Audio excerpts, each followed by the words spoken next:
Hey, I go on what y'all deal with. My people still waiting, while the folks still hating. It's a new generation. Yo, there has been a whole lot of stuff going on, man. And it's kind of wild because there's so much new information coming out on it every day. Whether it is the Tory Lanez case that's going on, where now they're saying that he wasn't even the one that shot the gun. So they're trying to figure out, like, how did he even get put in jail? That is going on at the same time that the whole DDG thing is happening with Halle Bailey and that whole thing, because now from what I understand, she's been granted full custody, and I think he's trying to see if he can get visitation at this point. So that's going on. Chris Brown is supposed to be getting in jail, and I think they even denied his bail. So craziness is happening right now.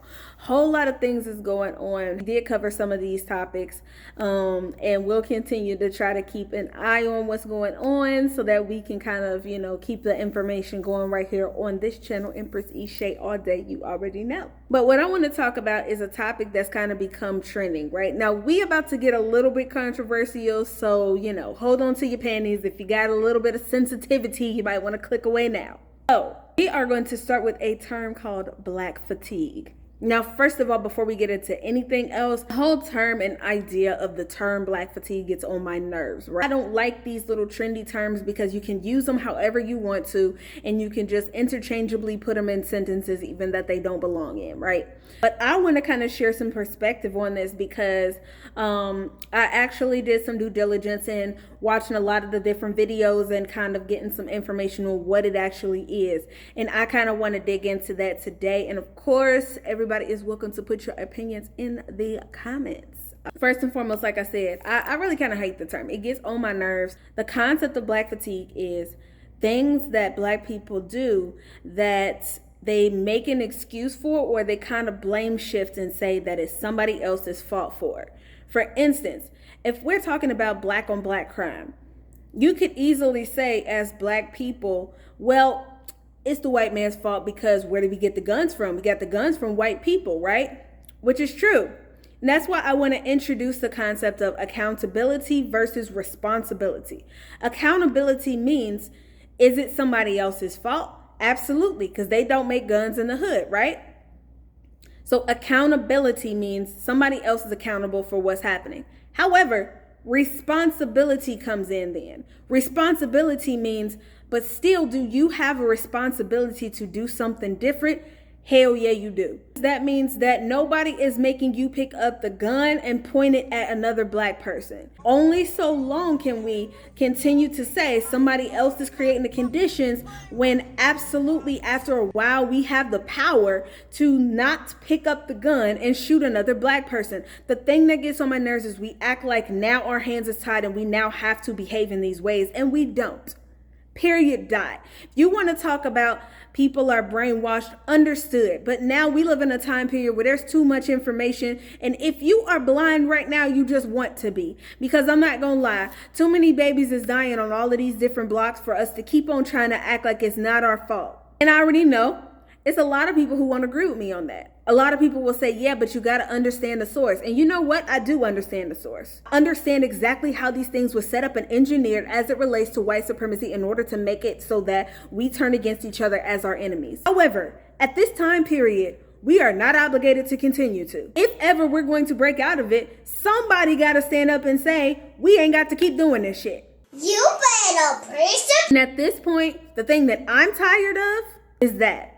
I'm tired of driving down the street, seeing two Black women getting in the fight, they children standing on either side of them, and then who can we blame for that? You got two grown women snatching each other's hair out in the middle of the street. Who can we blame for that?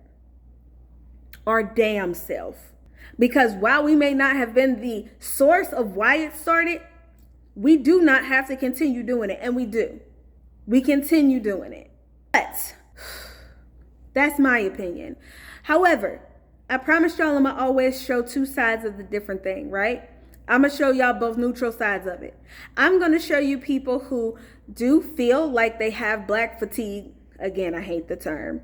I'm also going to show you people who are against it, and I'm also going to show you why they're against it as well. So we about to jump into that. Black fatigue is a thing. Newsflash. Everybody's talking about black fatigue right now. How black people are basically fatigued with the ghetto-ness that goes on in the black culture. And no, that does not mean I'm tired of all black people. That does not mean that at all. I'm tired of the low accountability within the black culture. I'm tired of when people want to go out and protest over these, cops on brothers and stuff like that, which it should not happen. I see zero care, zero concern when all of these brothers in Chicago is clearing out parks full of brothers, and I see no protest for that. Instead, I hear music about it. Each one of the names that lost their lives, I hear them in a song. And then you know what else I see? I see the brothers and sisters rapping that song in the clubs, yelling that song in their cars, talking about unaliving each other. That's what I'm tired of. I don't want to see a protest until we protest black on black crime. We can sit here and point the finger and say, yeah, but they made us listen to this music. They pushed this music in front of us. We can sit here and point the finger all we want. But at what point in time do we say, no, we have control over our own culture? We turn the radio off. We hear that song, but like, nah. Yeah, they're pushing this to us, but we're listening to it. Now, this will be considered more the other side, or people who are against the idea of black fatigue and they feel like it's completely wrong. So we're going to actually look at their perspective now, of course, too. You know what's weird? You using the term created by a black woman to be racist and complain about black people. That makes no sense, and you're using it incorrectly. And then you're yelling, we don't need your permission to use it. Nobody said you needed anybody's permission. At least use the word correctly. Okay, to this lady's point, I have seen kind of like, I guess, the original black fatigue, and that was this exhaustion of being black in America, being tired of existing in this racist, white supremacist society that's always against you. But now it's been flipped to no, it's literally black fatigue, tired of black people, instead of tired of being black. Because in reality, one has more weight than the other. While also trying to steal everything we fucking do. Cut it out. Black exhaustion, or what is it? Black fatigue. You're not using it like you think you're supposed to be using it. The cognitive dissonance that y'all have, that y'all constantly display, is astounding, and it needs to be studied. Because how are you using a term to be racist? Like you're literally proving the point of the term, why it was originally created. White people have co-opted the word black fatigue to mask racism and say racist and prejudiced tropes about us. I make a video to describe my white fatigue, my white malaise, my white exhaustion. FYP shows you what you're looking for. So if you're saying you're opening TikTok and all you're seeing is brawls and fights of black people, look within. Because why are you searching for us? Why are you monitoring us? You guys have the biggest monitoring spirits of life. If you're so tired of us, just leave us alone. I'm tired of white criminals. White people commit 70% of the crimes and arrests in this country. No such thing as black on black crime. You cap. I'm tired of you guys causing the conditions for people not to be developed around the world or undeveloped and then label them as third world countries. I'm tired of Karens not minding their own business, and then when confronted about the business they didn't mind, then they have white tears, which then cause harm to white bodies, which then predicates police brutality, which you guys are the ones that perpetrate. I just kind of wanted to show you both sides of everything, while I am giving you my opinion, so there is that bias there, but also I still want to make sure that I'm able to present you all the information, because at the end of the day, looking at both sides can help you to be able to make your decision as far as what you feel about it. I don't want you to just go off of anybody's video as far as what you think. I want you to be able to look at both sides of things and consider it and weigh both sides of it the same way that I did. So thank you for paying attention to my rant, because I definitely went on a rant, but that is how I feel. And everybody is welcome to share their opinions in the comments. Always, always, always. Good energy. I don't need no negativity around me. High frequency.